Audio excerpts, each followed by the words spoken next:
Hi everyone, I'm Steve Henson. I'm the editor of the Pueblo Chieftain. Here are some of the things we're working on today that will soon appear at chieftain.com and in tomorrow's edition of the Pueblo Chieftain.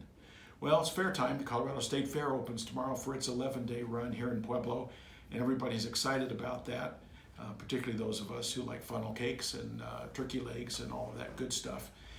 They've been setting up for weeks. You've been able to see the Ferris wheel out there, and tomorrow's the day.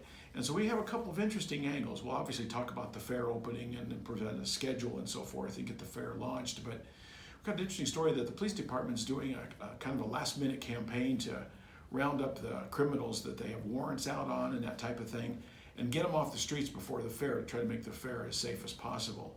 Security at the fair is always an issue, particularly over in the Midway area, but the security forces, a combination of local law enforcement and other officers, have done a really good job in recent years of keeping the fair a very safe place to be. So there's really no reason for concern. And in our live section, we have a preview of the art show, and that's always really interesting, and so we'll have that story tomorrow as well. In other news, we're going to talk about the homeless shelter on 4th Street. Groundbreaking's taking place for that and the remodeling of that facility, which will become a permanent center for the homeless. And then finally, we have a Broncos story.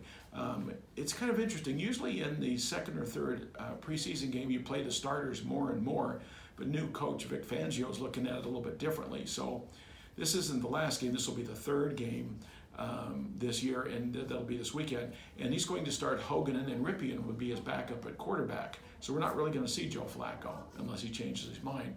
And we would assume that in the last preseason game next weekend that we'd get to see the starters maybe for as much of a half. Usually in that last game, the starters don't play, so that's kind of interesting. But then Fangio's had an interesting training camp. The latest power rankings showed the Broncos at 21 out of 32 teams. I don't see it. I think we're going to be a lot better than that. But they did have the Chiefs at number 4, and I think that might be pretty accurate, and that's not good news for Bronco fans. Anyway, that's what we got coming up tomorrow, and we'll talk to you tomorrow.